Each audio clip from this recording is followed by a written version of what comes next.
So ayan, good morning, good afternoon, good evening, welcome back sa ating channel na It's a Trap. So ito na yung ano natin, yung inacclimate na false bibifary. So ito na lang yung isa sa mga nagso-survive na false bibifary. At ang pinaka the best na nakita ko na paraan para mabuhay yung false bibifary ay sa live sphagnum.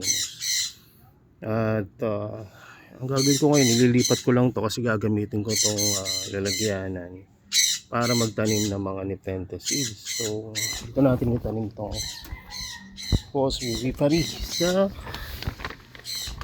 merong nakatanim na pitcher plant kasi ito hindi ko gagamitin ito na taniman ng nepenthes. So ayan, I'm expecting na dadami yan kasi may mga naputol na leaf. So leaf pullings na yon. Ito, for sure tutubo yan. So dyan natin nilagay. Tapos itong nakatanim dito ay variegated na Amphiolaria. Nag-produce na ng new leaf. Kasi yan yung galing sa, yan, sa malayo.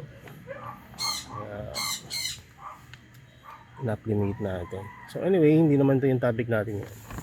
Ang gagawin natin ngayon talaga, magtatanim tayo ng mga pitcher plant seeds. Kasi nakakalating buwan na yung seeds natin. So kailangan na natin itong itanim. Medyo na-busy tayo na nakaraan sa pag-replant ng mga nepenthes. So ngayon mag-propagate naman tayo through seeds. So meron tayong 7 different kind of nepenthes seeds. Karamihan sa kanila ay Amphiolaria. So una na dito ay yung all red Amphiolaria na may pinakamalaking tawag yan, seed pods. Yan, kung titignan nyo dito, yan ang laki. Kumpara nyo dito sa ibang, actually malaki rin yung iba, pero ito yung pinakamalaki. Napansin ko lang, all red amp. Yung iba, malalaki rin, actually intact siguro kaya mukhang mas. Ito kasi medyo nabumuka na, kaya siguro nagmukhang malaki. Pero ito yung iba, all red, red green pala, trio Amphiolaria. Ayan. Tapos meron din tayo dito green leaves na tricolor. Ayan. So kumuha tayo ng iba't ibang kulay para naman may mga variation yung mapatubo natin. So ito naman yung pinakamahal dun sa nabili kong seeds, special tricolor na Amphiolaria. Ito yung kakaiba yung kulay, parang laba na maitim, halos dark red siya. Ayan, ito yung mahal. Parang halaga na ito 4 to 5 stalks ng itong mga iba. So sunod, ito naman tricolor na burgundy. Green naman to na tricolor. So ito naman yung mga special na seeds natin ngayon. Ito yung Gracilis Black na variegated. Meron tayo dyan na mother plant. Pero ito yung seeds niya. Pakita ko nga sa inyo para makita naman eh. Ito yung bagong labas na variegated na na Amphiolaria. Gracilis. Kasi alam natin yung Gracilis, di ba? Ano yan? Green. Yung variegated na Gracilis. Ito naman ay black. Yung kanyang picture. Ito. Yung dahon niya, medyo nag-dark rin. Tapos ang picture niya, maraming picture to. So, ayan. Hindi pa ganun ka-dark kasi kalalabas ko lang sa shaded. Pero black yan. Yan black. So yung dahon niya, tingnan niya. Ito yung dahon ng black na Gracilis. Ito naman yung dahon ng green. Hindi ko muna ito binibenta kasi pararamihin natin. Medyo mahirap maghanap eh. So yung outside yung variegation. Yung kumakalat kasi na variegation ng green ay yung sa inside. Yung maraming tissue culture na nandiba. Ito wala pa. So kaya paramihin natin. Nabili yung ganito ko nung nakaraan kaya kumuha ulit ako. Kailangan natin pa rin. Pero ito ibang ano to, ibang seed grown yan eh. Hindi yan tissue culture or cuttings. Although propagated through cuttings. Pero hindi to yung ano, magkaibang mother plant or ibang cross. Oh, ayan. Pero ano yan, gracilis pa rin. Full ano, same species. So anyway, nami-mesmerize ako dun sa mga halaman ko pagka nawala tuloy ako. So ito, Gracilis Black, hindi ganun kalaki yung seed pods niya, pero magaganda yung mga seeds. Tsaka tatanim ko. 10 lang yung inano ko, in-out ko bawat stock, kasi yung iba talaga itatanim. Bala ko talagang itanim. Kasi bilang seller, makatipid ako kung ganun ang gagawin ko. Patubo through seeds. So, bukas tayo ng isa.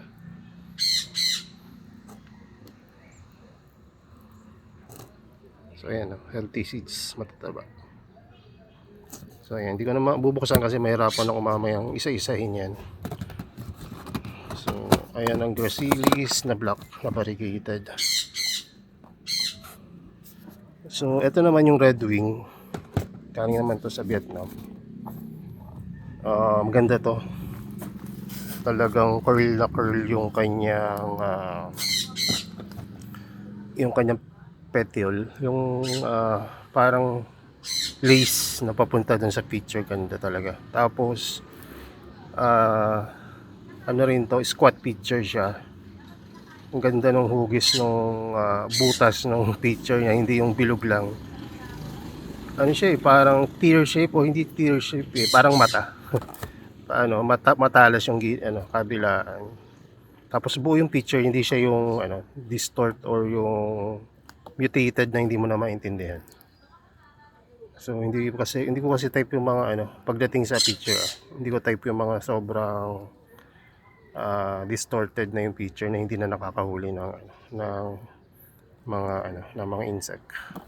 So ayan, ito yung isa rin sa pinakamalaki. Ayan. So yan, magtatanim na tayo. Ang plano kong media, pasensya na, magugulat kayo.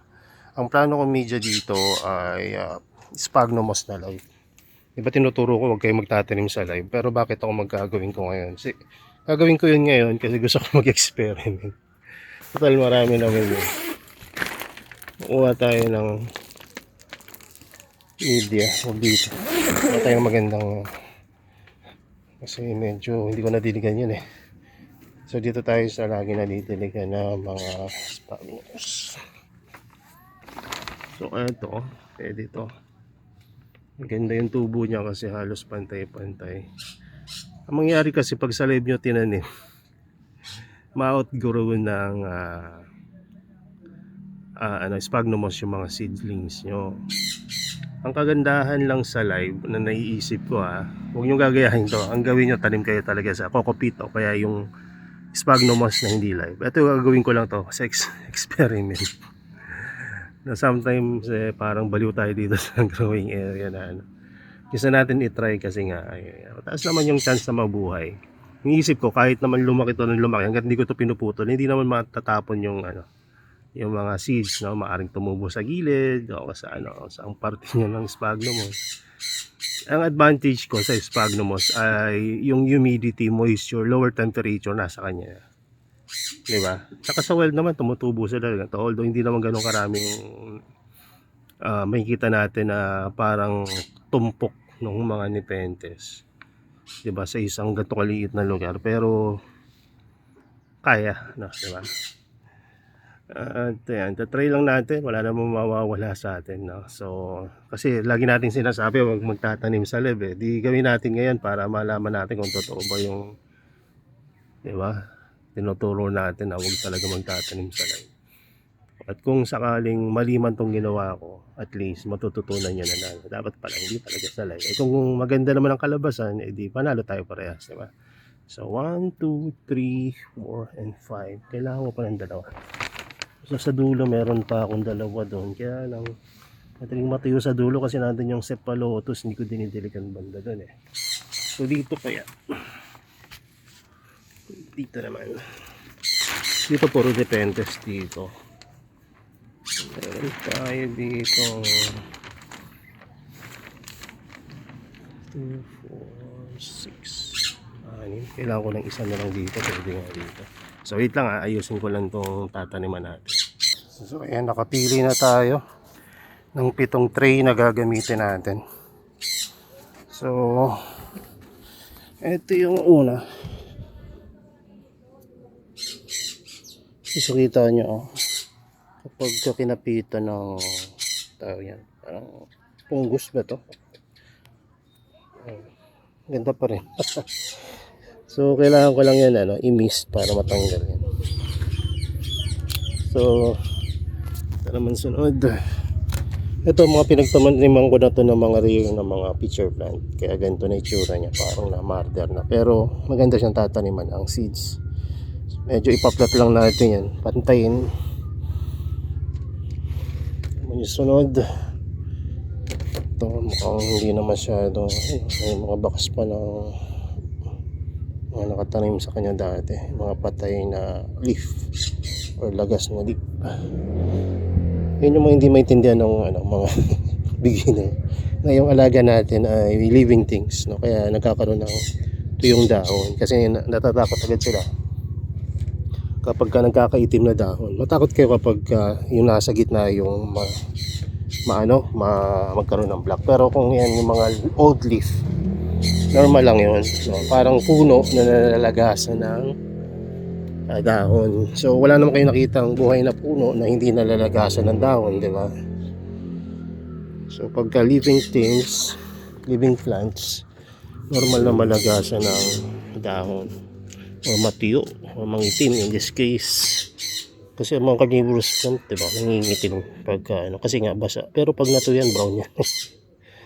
Pero sa BFT, itim talaga yan. So ayan. So itong ganda rin. Inano ko talaga sinlapinlat kasi pag tinaniman mo yan ng nakatayo, hirap. So kailangan ma-flat natin ng konti. Didiligan din natin yan ng malakas na pressure para medyo mag-flat sila. Pero huwag nyo gagawin to kung hindi nyo naman tataniman ng seeds. Ginagawa ko lang to para mas kumapit yung seeds, pantay yung tubo. So ito pantay na naman. So didiligan ko lang yan na medyo high pressure para matanggal yung mga impurities at ma-prepare na rin yung media o yung moss. 7 yan kasi 7 yung seeds na itatanim natin, 7 klase. Meron akong 2 spray na ginagamit dito sa growing area. Isa yung mahina, kapag nagmamadali na ako, ayun yung ginagamit ko na pandilig para wala pang 1 oras tapos na ako sa lahat. Kapag ito naman, tulad na ito, naglilinis ako ng media, madaling makaubos ng tubig. So ito yung malakas na pressure. Huwag nyo gagamitin to kapag may nakatanim na mga maliliit na halaman like Venus flytrap, Drosera. Sa mga pitcher plant pwede to, dun sa mga malalaki ng pitcher plant. Pero kung katatanim lang at maliliit pa, huwag ganito kalakas. Pang lang to, pang flash. Dami na namin na-replant to. Paikot yan, pa-letter U. Tapos marami pa kami hindi na itatanim. Ito mga seed grown yan, ito mga tissue culture. So mas prioritize namin yung seed grown kasi alam nyo naman, pag seed grown mas matagal ang tubo. So kailangan may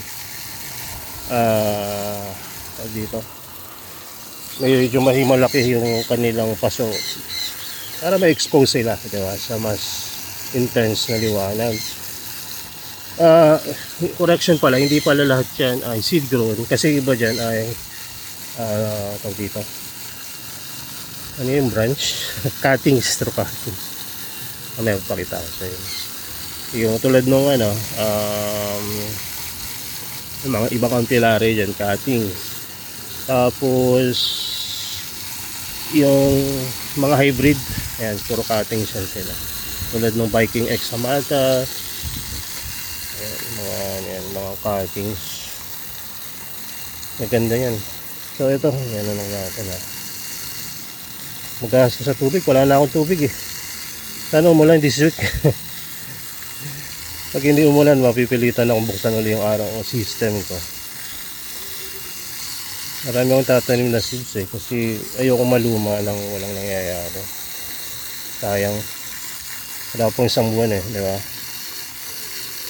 May mga nakabili na naman, kaya medyo i-distribute na rin natin sa mga community.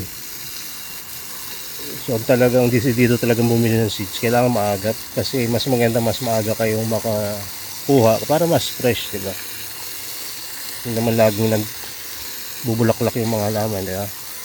So kaya yan ang kalakaran sa season, mas bago mas maganda, mas maraming germination, pagka mas bago, viable eh. Hinayang ko sa tubig ngayon. Dati grabe ako gamit ng tubig ngayon kasi 1/3 na lang yung ano ko, tubig ko natira. So nasa kulang-kulang 1,000 liters na lang yung ginagawa ko ngayon, baka nasa 100. So bubukas na lang ako ng araw, siguro susunod na araw. Ayun na.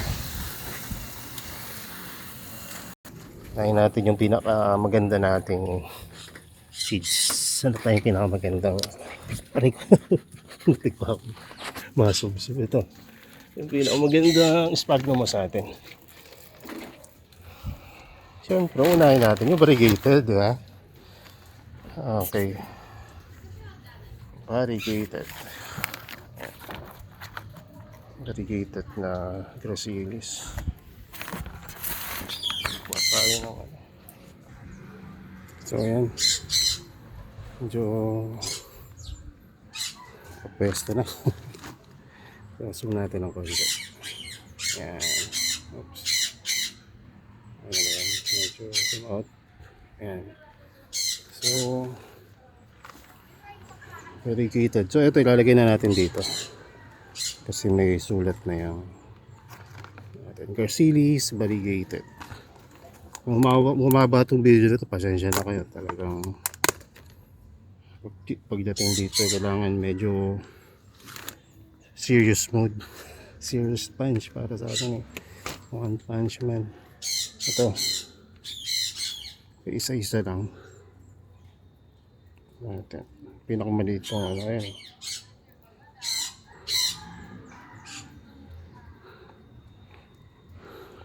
Ito natin para makita.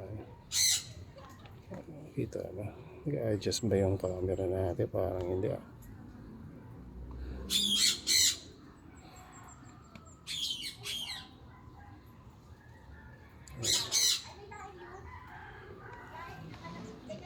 So tanim na natin to.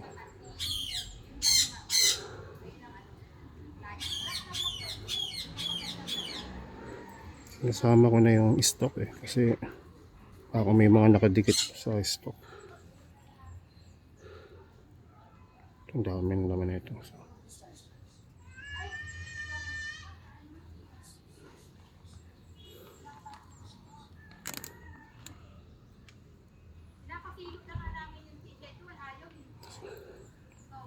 ulit lang natin.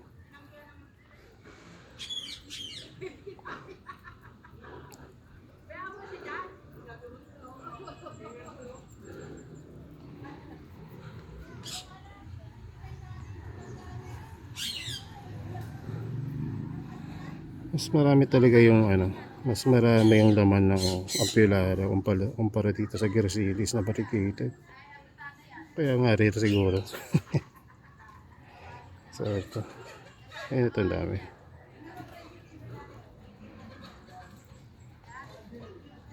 So hindi ko na ipapakita lahat ha. Ipopost ko itong video para hindi na humaba ng gusto. Ganun din naman ang gagawin natin. Hindi ko naman ubusin ito. Magtitira ako ng 10 kasi may nakalagay pa ako sa Shopee ng 10 piraso. Pili tayo ng 10 magaganda. Malalaki. So 3, 4, 5. Kahit mapasarap tayo. 6, 7, 8, 9, 10. Okay na yun. Yan. Pero dagdag tayo kasi baka may mga pods na alam mo yun. Pero wala naman dito eh. Yung natapon na yung seeds. Ang puno lang. Pang 3. Ayan, okay na yun. Marami na itong pagtanim ko na ito. Ingin ng kapitbahay ko. Baka may noise cancel ako, tapos yung chismisan ng kapitbahay namin yung mga rami. Kasi dito sa amin eh. Hindi tulad sa ibang village na kahul ng aso lang maririnig niya. Kahul ng imported na aso. Dito para kayo nakinig kay Christopher Min.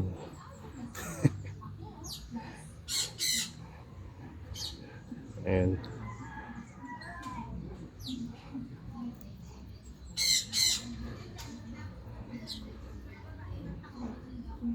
so yan. So i-forward ko na ha. Post ko na muna dito sa kung gusto mo mapanoodin to lahat. Ang dami na ito. Butin tayo ng 1 oras dito. Bali. Upload ko na lahat ha. Ano nyo na lang. Forward nyo na lang. Fast forward nyo na lang kung ayaw nyo panoodin. Ito kasi ginagawa ko. Ito talaga kung ano yung ginagawa namin dito sa growing area. Kumbaga uncut. Cut version. Ito ang daming laman eh. Ito. Okay. So kapag ano na ito, lumampas na isang buwan, tatanim ko na rin naman yung mga remaining dyan kung hindi mabili. Sayang eh. Tsaka wala namang gustong bumili ng lumang seeds, di ba? Kaya yung 1 month lang sila dyan sa akin.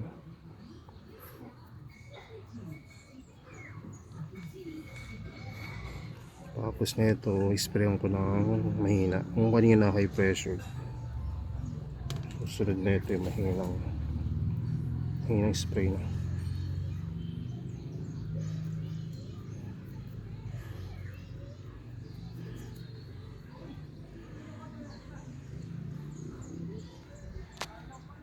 Ito palang cellphone ko, second hand to. Chismis ko lang sa inyo. Merong shop sa Shopee na nagbebenta ng mga refurbish.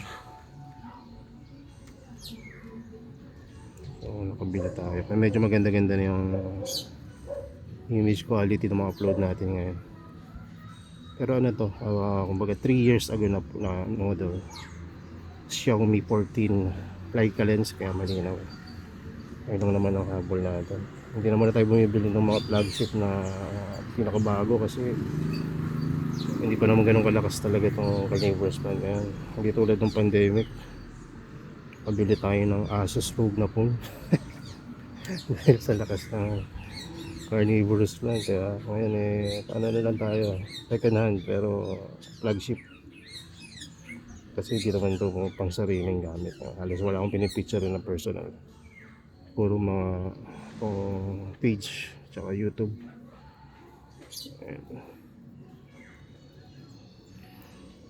Kung tamad itong method na ginagawa ko, pag sa inyo, ilagay nyo muna sa papel. Tapos saka nyo ibudbud. Marami lang talaga akong seeds, kaya ganito ako magtanim. Ilagay nyo sa bond paper para kitang kita nyo yung piraso ng seeds. So makikita nyo dyan nasa 30 hanggang 100 yung yan. Minsan mga thousands mga pag malalaking pods. Ayun nyo kay Google. May mga pods talaga na malalaki. Ayun. Pero ito parang kukunting naman yung variegate. May mga pods na marami, may pods na kakaunti. Pero at least there is 30 talaga, 30 minimum.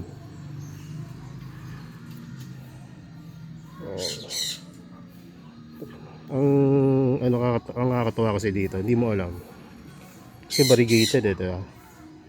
Kung anong lalabas na kulay. Kung may variegation ba or black or green or red. Ang ano kasi sa seeds, parang gacha box. Kung familiar kayo sa gacha, yung parang random lottery. Ito parang gamble to eh. Walang kasi graduhan kung anong kulay ang lalabas. Pero mataas yung ah, influence ng mga parent lang yung sa kanilang result na kulay at traits. Siyempre lahat to gracilis kasi gracilis to eh. Pero ito ay galing sa mother plant na variegated kaya medyo interesting tanim. Lapay ako sa 10% ah. Isang seeds pa lang to.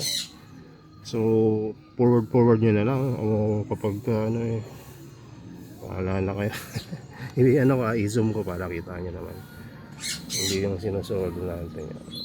Ayan, maligo naman ako kaya malinis yung ng isang linggo.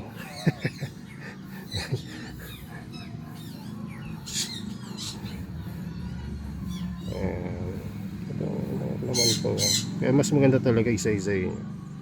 Ito lang, ganito talaga ako magtanim kapag sobrang dami kasi maubos yung oras ko maghapon. Eh, maliit pa na sa lagubang dito oh. Sa bigas yata ito ga. Kailangan ko yatang baguhin yung setting ng phone. Autofocus mo lang.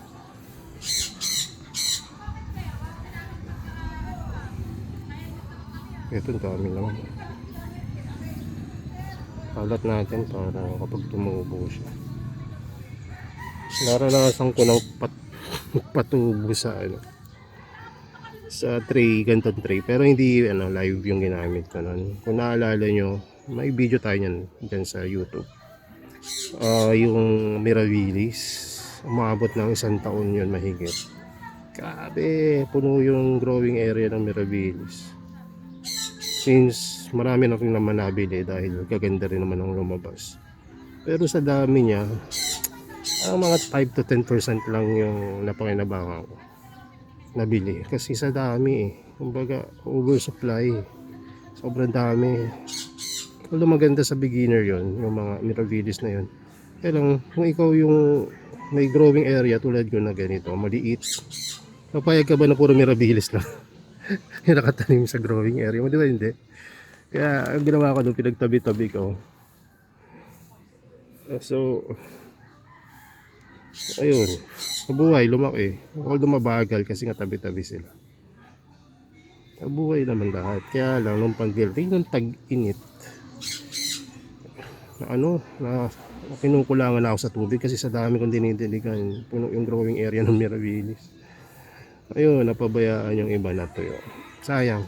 Kasi hindi naman sa lahat ng panahon eh walang bibili niyan. May time na, diba? May event. May kukontak sa yung mga tropa. Sir, may mga malalaking picture niyan. Bandi display lang namin ganito. Ayan, padadalong ko silang. Tapos pag nabili, yun, mababayad. Parang consignment natin. Papa-consignment pala ako ha, dun sa mga iba. Pero, dun sa mga ano, medyo kakilala na matatagal. Kasi syempre, iwas din tayo sa mga butol-butol. Hindi lang isang beses ako na ka-encounter niyan dito. Sa ating marami ng beses. Buti na lang most of the time naiingatan natin na hindi tayo malo. Pero one time na ano na rin ako, nadali na rin ako. Pero hindi naman totally loging-logi talaga. Kumbaga, matagal ko nang at nagtiwala naman ako, matagal ko nang sinusuplayan. Siguro ewan ko kung ano nangyari sa kanya, nalugi negosyo niya, namatay mga lamay niya. Tagaw dyan sa sukat. Hindi ko na babanggitin pangalan kasi matagal na naman. Umubuo na kami pareha siguro. So ano siya, murder siya, babayad siya. Ang ginagawa niya, hindi niya muna binabayaran yung mga pinakabagong kuha niya. Ang mga binabayaran niya yung mga dati. So yung in short, nagpatong-patong yung kanyang pending. Medyo malaki rin kung tutusin. Siyempre pinaghirapan mo yung halaman ng buhay. Pero not enough na malumo tayo na bagsak talaga. Kasi sa sarili kong kagagawan, namamatayin din ako ng ganong karaming halaman. Eh naman talagang ibang tao yung gumawa sa'yo. So recovered pa rin tayo, pero syempre lesson learned, hindi pwedeng thank you na lang. Kaya tinry kong i-track, hanapin siya. Lumipat sila sa Santa Rosa. Wala pa naman tayong tropa dyan sa Santa Rosa na carnivorous plant grower. Yun sila ngayon na dun sa last na address. Kasi yung mga huling order niya doon niya na pinadala sa Santa Rosa. Pero matagal na yun baka may paghinalaan kayo sa Santa Rosa. Wala, matagal na yun. Baka hindi na doon nakatira.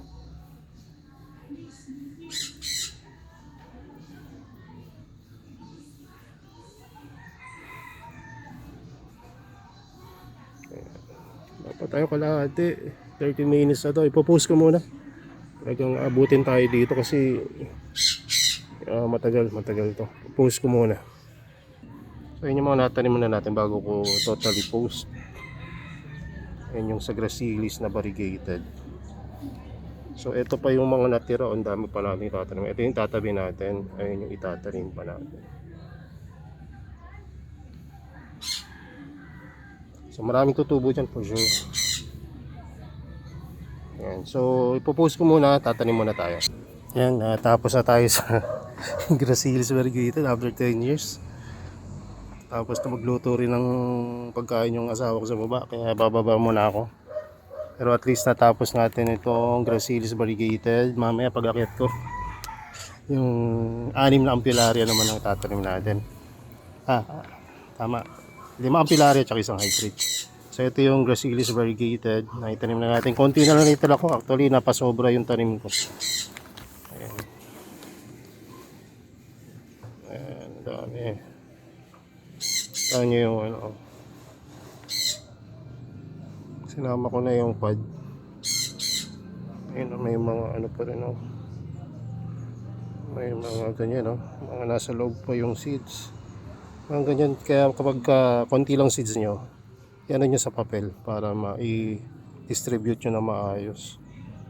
Kasi pag ganun pamamaraan, maraming sayang. Ayun, may mga ganyan Pero dahil sa live yan, may chance pa rin mabuhay lahat. So i-mist ko lang to bago ako bumaba. Bago ako kakain muna ako. Ayan, sige. Babalik tayo after kumain. Tapusin natin tong iba. So ito. Grabe. Hindi pala maganda pinopost ng phone. Mainit. Ayan.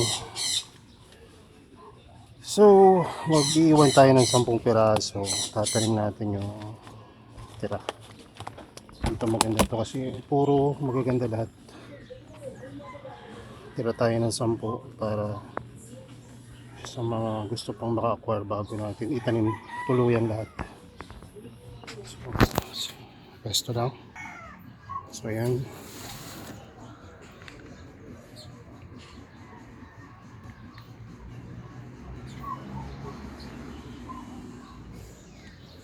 So pagkatapos na ito, siguro hindi ko napapakita yung iba. Parehas lang naman. Kasi minute na yung phone natin. More than 30 minutes na rin naman itong recording natin. Yung goal ko lang naman na mapakita ko sa inyo yung kung paano nagtatanim sa live sphagnum ng Nepenthe seeds. At yung update nito kapag nag-germinate na, ko kayo, update ko kayo. Ayan, dami tingnan nyo naman. Walang sinabi yung seed pads ng Gracillis, sa dami na ito. Mala ampilaria yung laki, mala truncata yung laki ng seed pads na itong. Ang tatanim pala natin, Viking X ampilaria na wing, red wing. Ayan. Vietnam import ng seeds nila. Dami. Makarami tayo dito. Kung titira ako ng 10 lang yan, tapos end of the month tatanim ko na. Hindi nyo na makikita to sa Shopee kasi tatanggalin ko na. Kaya yung mga gustong humabol hanggang end of the month nandun pa. Grabe, isang seed pods pa lang oh. Halos masakop niya yung 10 to 20% ng seedling tray. Ang dami. Dami. Iba talaga pagkakalaga. Galing mo talaga yung ano. Tsaka yung ano, yung species niya. Malaki yung mga seed pods na yan. Dami. Pero yun yung isang piraso ng ano na yan, tawag dito, hibla, magiging picture plant. Yan natin kung marami magiging squat, kasi squat yung mother nito, red wing squat.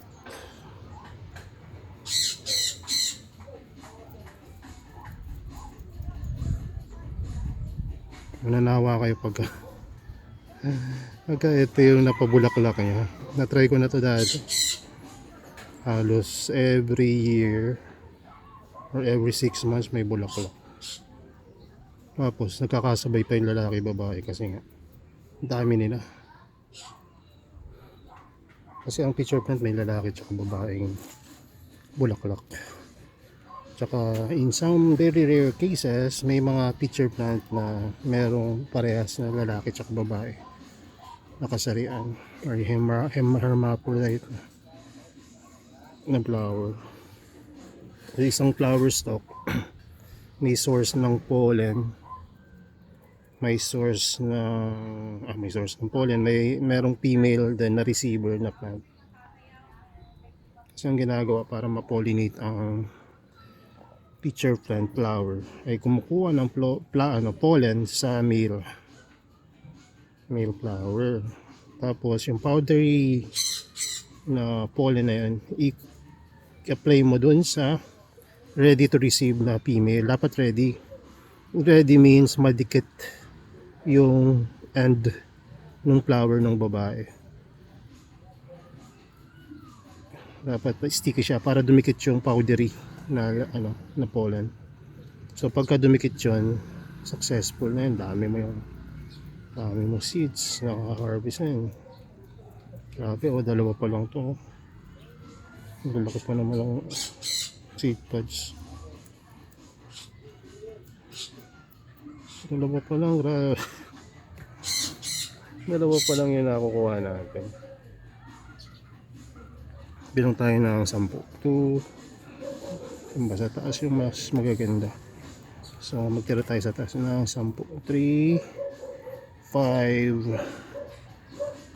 8.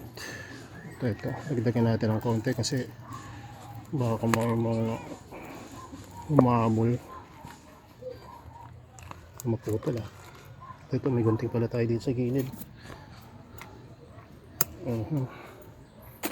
So ito yung mga itatanim natin. Lagyan na natin dyan kasi dami pa rin, mga natapon sa tissue. Close na natin to, baka biglang umulan.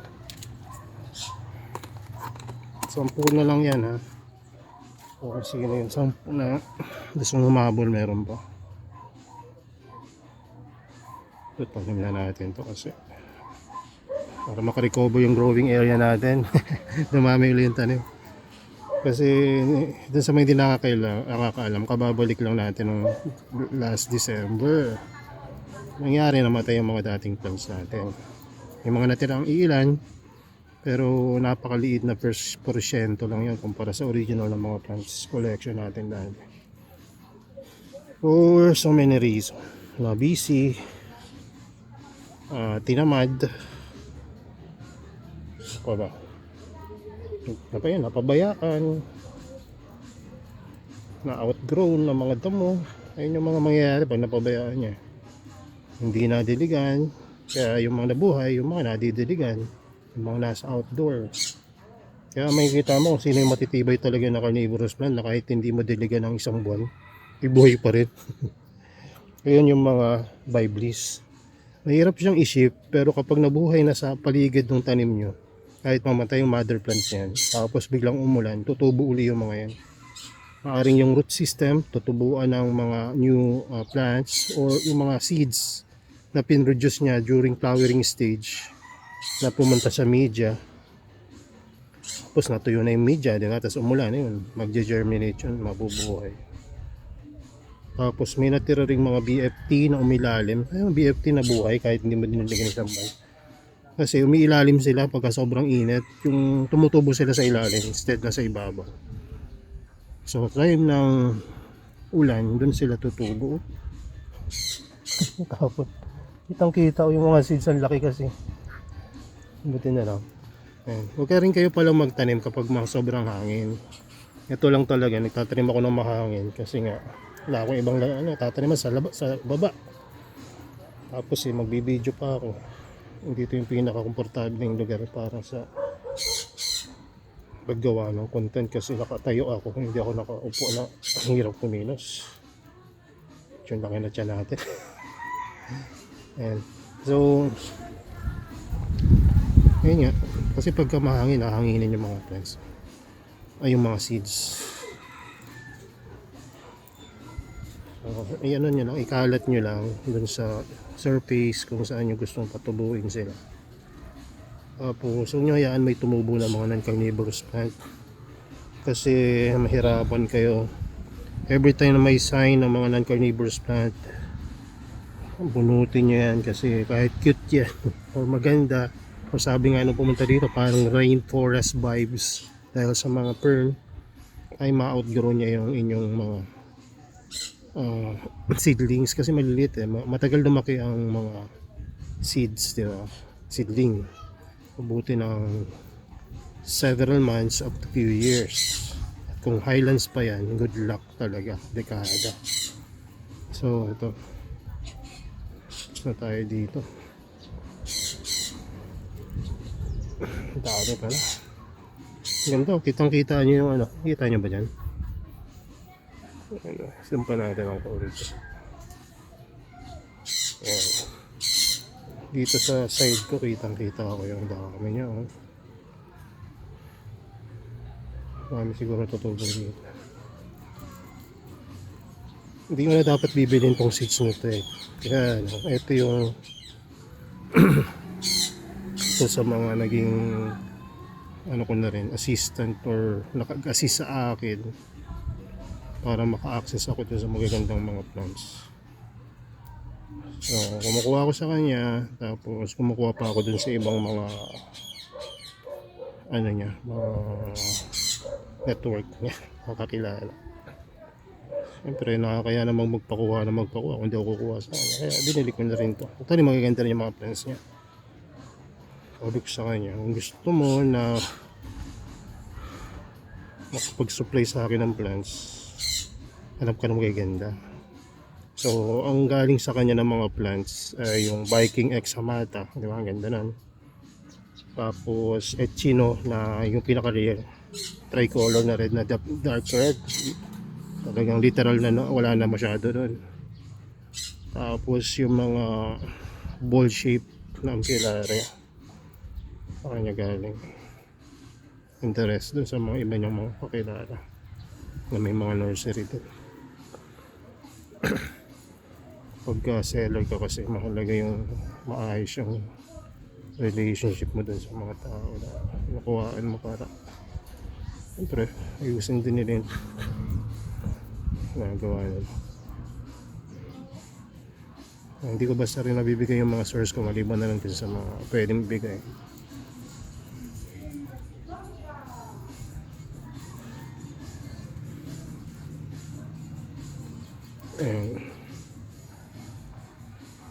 Tingnan nyo yung seed pods na ito, parang kung nakakita na kayo ng local natin ng mga seeds dito, yung mga truncata, nebularium, yung kalalaki yan. Yung mga alaga ako na dati, kaya lang tinigilan ko na kasi yayari tayo. Muna tayo sa mga legal.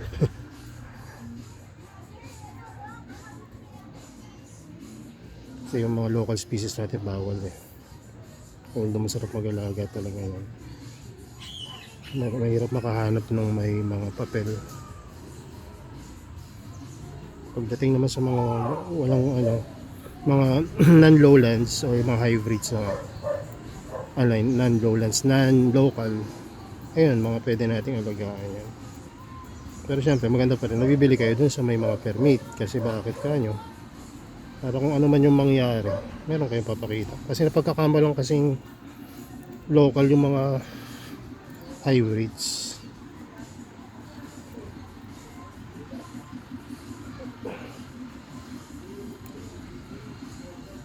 Pero sabihin ko sa inyo, huwag na kayo mag-alaga ng mga bawal.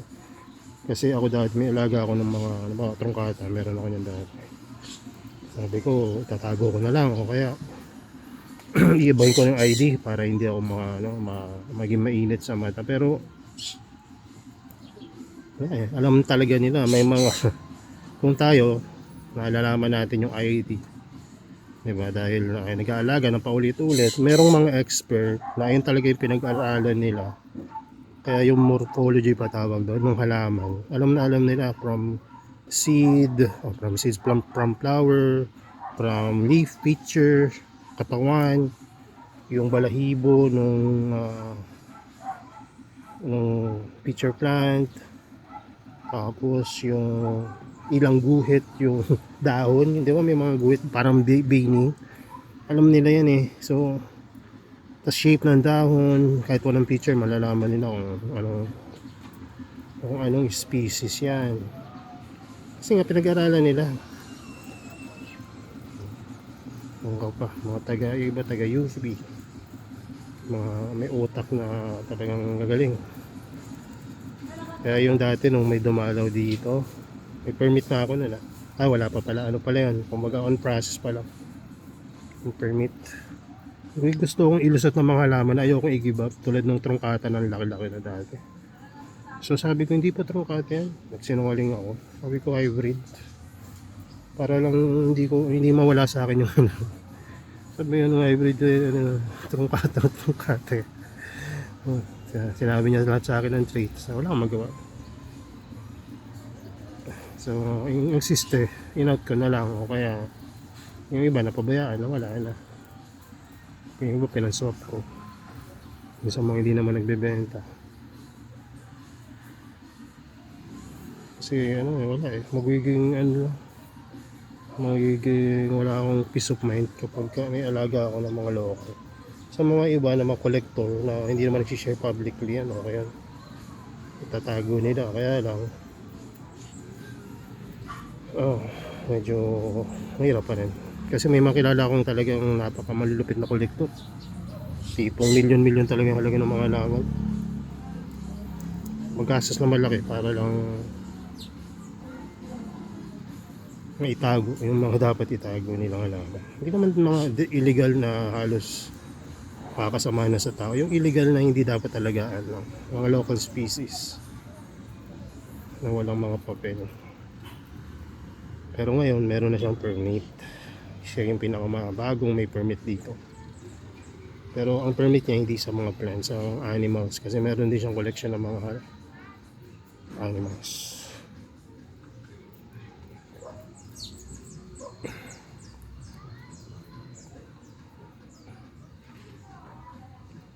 Tapos may kaibigan pala ako ngayon, naglalakad siya ng permit para naman sa water refilling station. Maiba lang pag water refilling station pala may permit rin yan sa DNR, yung CNC or Certificate of Non-Compliant, kung para sa yun.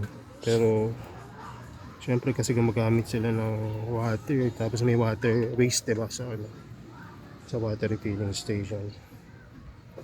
So yung mga yon may disenyo, may mga requirements, site map, plano ng building, tapos checklist kung may mga hazardous chemicals.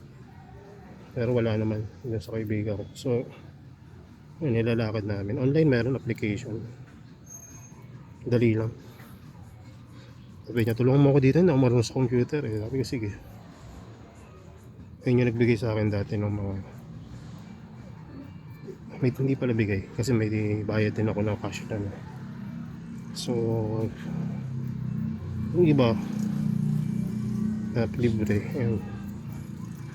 Diyan ako. Parrot. Ito yung nasa baba. Yung Indian ringneck.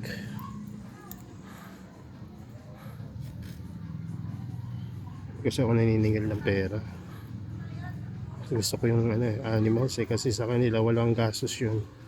Sa akin, gagastos ako ng malaki kung bibili ako nun. Kaya mas gusto ko mga pet na lang kasi mahilig kami sa pet dito.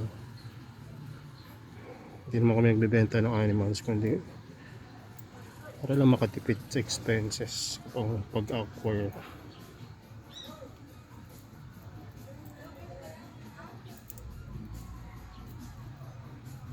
Pero mas magastos yung maintenance, alaga, pakain.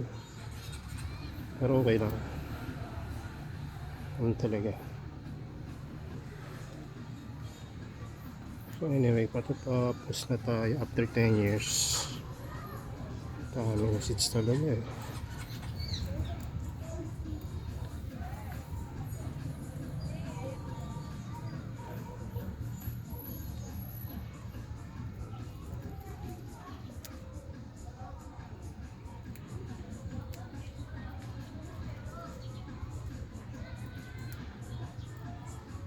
Sulit pala talaga itong season. Dami. Yung Gracilis na variegated, ang konti ng seeds niya. Sa totoo lang. Ang dami ko na binuksan kanina, ilan lang yung seeds. Parang mga 15 lang yung mga laman eh. Pero rare kasi yun eh. Mahirap maghanap ng gano'n na variegated na may flower. Kataon lang, may binili akong halaman dun sa isang tropa. Sabi niya, ito nag-flower yung Gracilis ko na black. Seller naman rin talaga yun. Kaya baka gusto mong kunin mo na. Sige, sabay mo na yan. Kaya yun, nakuha tayo. Tapos mayroon din siyang mga ampilarya na mamahal naman yung isa. Kaya isa lang kinuha natin ng mahal. Tapos yung medyo budget meal.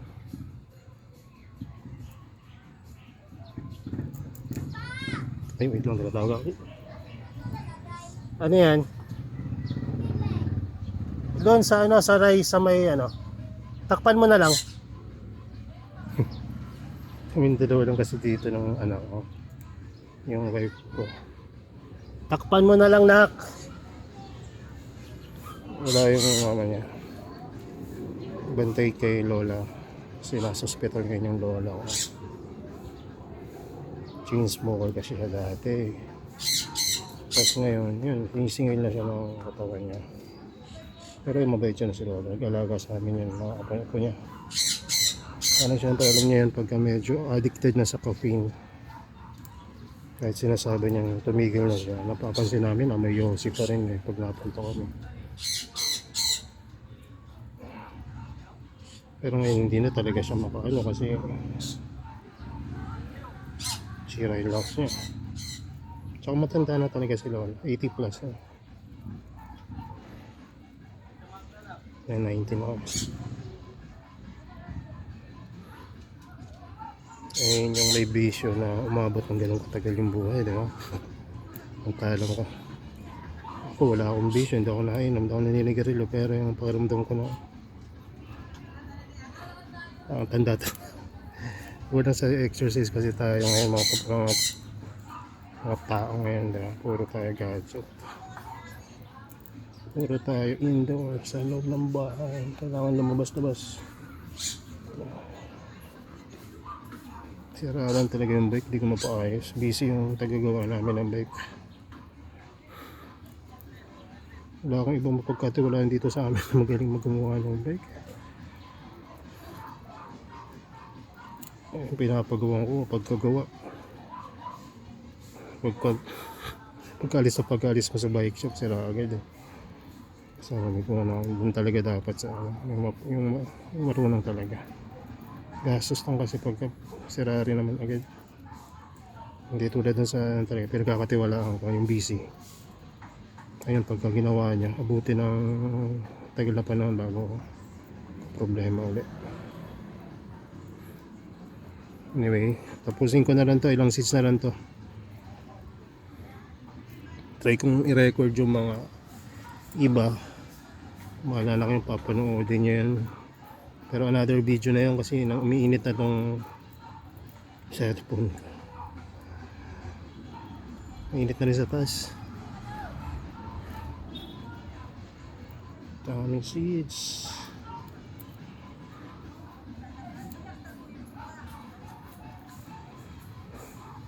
Ang halaga dito sa seeds, kalat nyo talaga. Kasi yung tendency niya mag-umpukan doon sa gitna kasi sa gitna nyo unang ini-spread.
Tanim na natin lahat.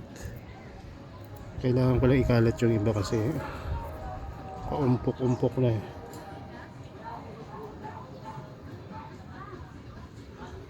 So okay na siguro yan. Kunin lang natin pang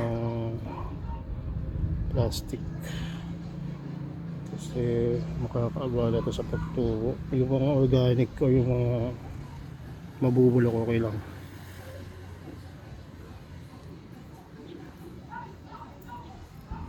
Ito pala nilalagay ito sa seeds, sa seed pads para hindi mag-open agad nang wala pa sa oras. So yan, titingnan na natin. So tingnan lang natin baka may makumalat dito na seeds pwede pa nating ma-rescue. Ayan, banana. Atin na sila diligan.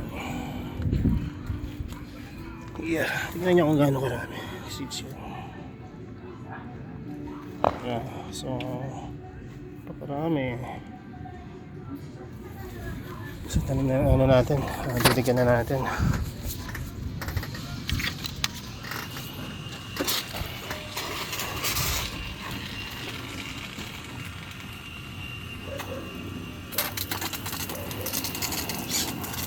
So, alalay lang sa dilig at medyo layuan nyo.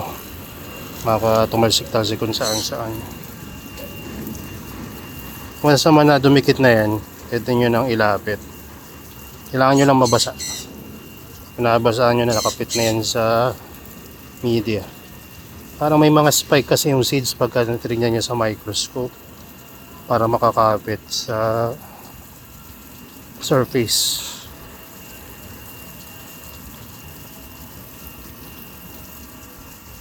Ayan, okay na to.